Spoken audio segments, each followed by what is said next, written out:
জীবন আমাদেরকে অনেক কিছুই শিখিয়ে দেয়।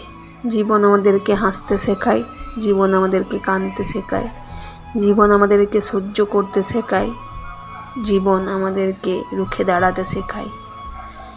তো জীবনের কাছ থেকে শিখেই আমরা সব পদক্ষেপ নিই, যেমনভাবে জীবন আমাদেরকে চালায় সেরকমভাবেই চলি।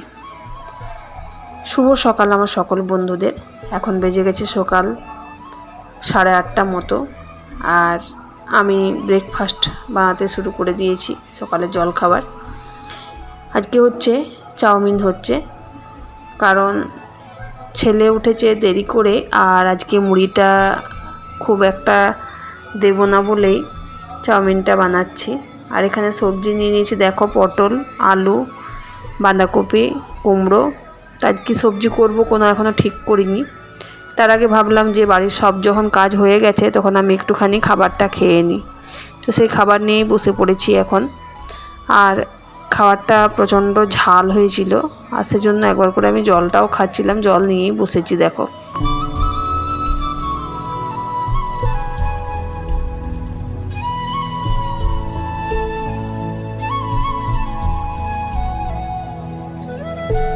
আসলে আমরা নিজেরা কি বলতো, নিজেকে দেওয়ার মতোই টাইম থাকে না আমাদের কাছে। সবারই জন্য আমরা ভাবি, কিন্তু নিজের কথা ভাবার মতো টাইম বা ইচ্ছা কোনোটাই আমাদের থাকে না। সারাদিন কাজ করার পর যখন রাতের বেলা একটু ক্লান্ত শরীরে যখন বিছানায় শুয়ে থাকি, তখন ভাবি যে কাল সকাল থেকে শুরু করব আমার পরিচর্যা। টাইম করে উঠব, চুলের পরিচর্যা, ত্বকের পরিচর্যা, জামা কাপড়ের পরিচর্যা সব করব। যেই সকাল হয়ে যায় সেই সব কিছু আবার ভুলে সংসারের কাজে, অন্য সবাইকে ভালো রাখার কাজে ব্যস্ত হয়ে পড়ি।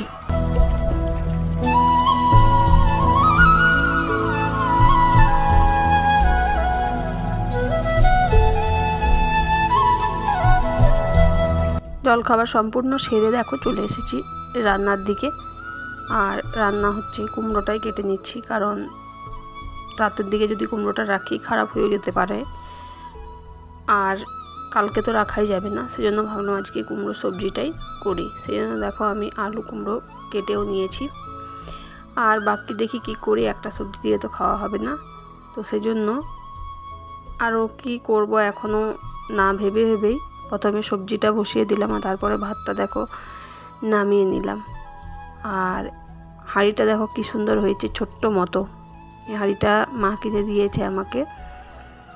তো এই হাঁড়িটাতে এখন ইদানিং 5-6 দিন হলো ভাত রান্না করছি, আর আমাদের 3 জনের পক্ষে যথেষ্ট এই হাঁড়িতে ভাত। আর দেখো সবজিটা তো বসিয়ে দিয়েছিলাম। তো কুমড়ো সবজি যেহেতু জল দিই না, তো ঢেকে রেখে কুমড়ো সবজিটা আমি করি। তাহলে কি হয় বলো তো, একটু টেস্ট হয়। আর কম আঁচে রান্না করলে তো জিনিস ভালো হয়ই। তো সেজন্য কুমড়োটা কিছু করি আর না করি, কুমড়োটা আমি চেষ্টা করি যে কম আঁচেই রান্না করার। সবজিগুলো এবার তো রাখতে হবে, তো সেজন্য সবজিগুলো একেবারে সবজির ঝুড়িতে রেখে দিলাম। আর এখন দেখছো বাঁধাকপি, পটল, কুমড়ো একটুখানি সব রেখে দিলাম। তো কি করব এখনও তো ভাবিনি। তো প্রথমে ভাতটা তো নামিয়ে নিলাম, দেখলে সবজিটা চাপিয়ে দিয়েছি, ডালটাও বসিয়ে দিয়েছি, তারপরে ভাবা যাবে পরের কথা কি হবে। তো এখন ছেলের দুটো জামা খুঁজে পাচ্ছিলাম না, তো সেই জন্য এত তোলপাড় আর এত জামা কাপড়ের খোঁজ। তো দেখছো কত পুরনো জামা কাপড় ভরা আছে, এগুলো পরবেও না, কাউকে দেবেও না, ভরে রেখে দিয়েছি আমি একদিকে। আর ছেলের দুটো জামা পাচ্ছিলাম না বলে দেখো আমি এই পুরোনো কাপড়ের সাথেই রেখে দিয়েছি জামাগুলো, বা বেরও করে নিয়েছি, দেখতেই পাচ্ছ তোমরা। তো এই কাজগুলো, ছোট ছোট কাজগুলো হয়ে ওঠে না। আজ প্রায় 4-5 দিন থেকে ভাবছি যে জামা বের করব, কিন্তু হয়ে উঠছিল না। আজকে ভাবলাম সব কাজ, মানে রান্না আমি বসিয়েই চলে এসেছি এদিকে, সব কাজ কমপ্লিট করব পরে, আগে যেগুলো দরকার সেগুলো করে নিয়ে আসি। কুর্তিটা মিলেছিলাম কেচে বাইরে, রোদ তো তেমন কিছু দেয়নি, তো শুকায়ও নি, সেজন্য ভিজে কুর্তিটা দেখো আয়রন বসিয়ে দিচ্ছি। আর শুনেছি ভিজে জিনিসের উপর আয়রন করলে ভালো হয় নাকি, তো সেই জন্য ট্রাই করলাম আজকে, দেখলাম হ্যাঁ খুব সুন্দর হচ্ছে।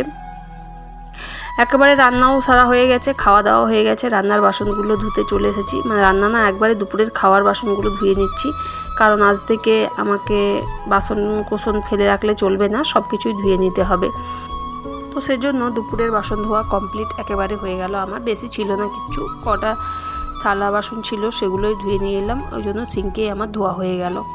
আর কড়াইটা না মানে জল দিয়ে ধুয়ে রেখে দিয়েছি, কারণ এমন কিছু হয়নি সকালের দিকে খাবার যে আমাকে বাইরে মাজতে যেতে হবে, সেজন্য জল দিয়ে ধুয়েই রেখে দিয়েছি। জামা কাপড়গুলো কাঁচা ছিল তো মেলা হয়নি, ভাবলাম খেয়ে দিয়ে একবারে মেলবো, যেহেতু রোদ্দও তেমন নেই, একটুখানি হাওয়াতেই যা শুকোবে। তো সেই জন্য একবারে খেয়ে দিয়ে বাসন ধুয়ে তারপরে চলে এসেছি জামা কাপড়গুলো মেলতে। তেমন কিছু না, এখানে আমারই দুটো নাইটি আছে আর ডাস্টারগুলো আছে, যেগুলো মানে হেসেলের কাজে লাগে, রান্নার কাজে লাগে।